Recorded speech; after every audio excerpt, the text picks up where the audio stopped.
उलगडलं आणि वाचलं तर छोटा शकील आणि न्यायाधीशाचे तुम्ही संभाषण दिलेले. म्हणजे एखादा गुंड तो थेट न्यायाधीशाकडे सांगतो की मेरा काम करके दो, म्हणजे त्याला वसुली काहीतरी करायची होती. म्हणजे असे जर का संबंध असतील तर कर्णिक साहेब, समाज पुरुष तुम्ही जो म्हणाल त्यांनी न्याय मागायचा कोणाकडे, हा इथून प्रश्न सुरू होतो. तो बघतोय, त्याला हजारो डोळे आहेत, हजारो हात आहेत, पाय आहेत, सगळे आहेत, पण तो जोपर्यंत ते वापरत नाही तोपर्यंत आपला समाज म्हणून जो काही आपल्यावरती जबाबदारी आहे ती सुधारणार आपण की गुन्हे घडत राहतील, गुन्हेगार वाढत जातील. आणि प्रभाकर पवार, तुम्ही सुद्धा, तुमचा अभिमान आहे, कौतुक आहे नक्कीच मला की तुम्ही तुमच्यातलं सातत्य निर्भीडपणाने टिकवलेलं आहात. आणि या गोष्टी आपण नुसत्या वाचत जाणार आहोत की त्यातनं आपण खरंच काही करणार आहोत का. पोलीस हा एक महत्वाचा घटक आहे. मी 2.5 वर्ष मुख्यमंत्री होतो. नेमका त्यावेळेला दुर्दैवाने माझ्या नशिबी जगातली सगळ्यात परिस्थिती जी होती कठीण, करोनाची, ती हाताळण्याचा तो काळ होता. पण एकूण जर का पाहिलं तर पोलीस हे सुद्धा एक शस्त्र आहे. त्या शस्त्राचा वापर कोण कसा करतोय त्याच्यावरती आपला समाज निरोगी राहणार का रोगी होणार हे ठरत असतं. शिवसेना, आता मी शिवसेना पक्षप्रमुख आहे, पण लहानपणापासून मी शिवसेनेची वाटचाल जी काही बघत आलो, राजकीय हाणामाऱ्या होत असतात आणि त्या झाल्याच पाहिजेत. म्हणजे हाणामाऱ्या म्हणजे अगदी काही दंगली नाही मी म्हणत, पण मतभेद असतात, मतभिन्नता असते, आंदोलनं असतात. सुरुवातीला सुद्धा जरी मग तेव्हा काँग्रेसचा जमाना होता, पोलिसांकडनं शिवसैनिकांना धमक्या यायच्या, तू हे बंद कर, काँग्रेसमध्ये नाही तर टाळा लावतो. आणि आता सुद्धा तेच चाललंय. आता सुद्धा पोलिसांचा वापर हा आपल्या टोळीतल्या लोकांसारखा केला जातोय आणि पक्ष फोडले जात आहेत, नाहीतर जुन्या केसेस उकरून काढल्या जात आहेत. पुढचे समोरचे पक्ष हे नामोहरम करण्याचं चाललेलं आहे. काय, कुठे आपण चाललेलो आहोत, कोण आपण जातोय, त्यातनं नेमकं आपण त्याचं काय शेवट तरी काय होणार आहे.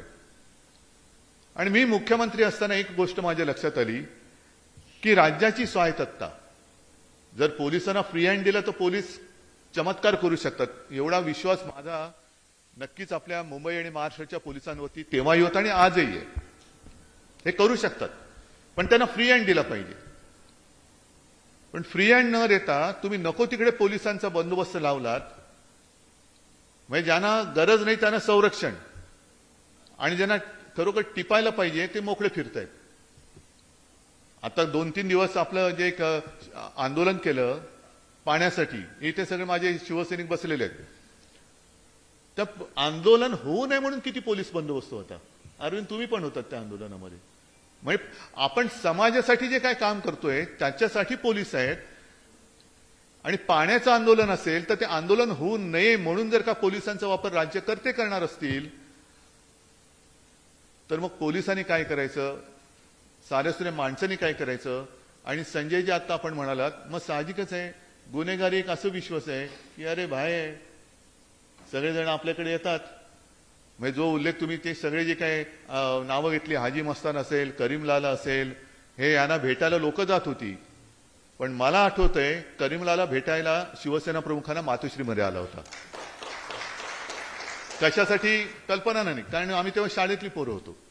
हाजी मस्तान सुद्धा शिवसेना प्रमुखांना वचकून असायचा, कारण तेव्हा हे असं मोकाट रान होतं. म्हणजे केतकर साहेब, तुम्ही जो उल्लेख केला स्मगलिंग, ते आजही मला आठवतंय. ते काय कापड येतं, बॉस्कीचा शर्ट आहे. अरे पण ते स्मगलिंग केलेलं मग कापड ते, आणि डबल नेट, म्हणजे डबल नेटची पॅन्ट आणि बॉस्कीचा शर्ट, असं एक ते असं कौतुकाचं होतं. पण त्याच्या विरुद्ध आंदोलन शिवसेनेने केलं. आणि मला आठवतंय, आता मी काही नावं घेत नाहीत, नावं चांगली आठवत आहेत, मला माहिती आहेत की शिवसेना प्रमुखांना त्यांनी ठरवलं की आपण या स्मगलिंगच्या विरुद्ध, स्मगलरच्या विरुद्ध आंदोलन करायचं.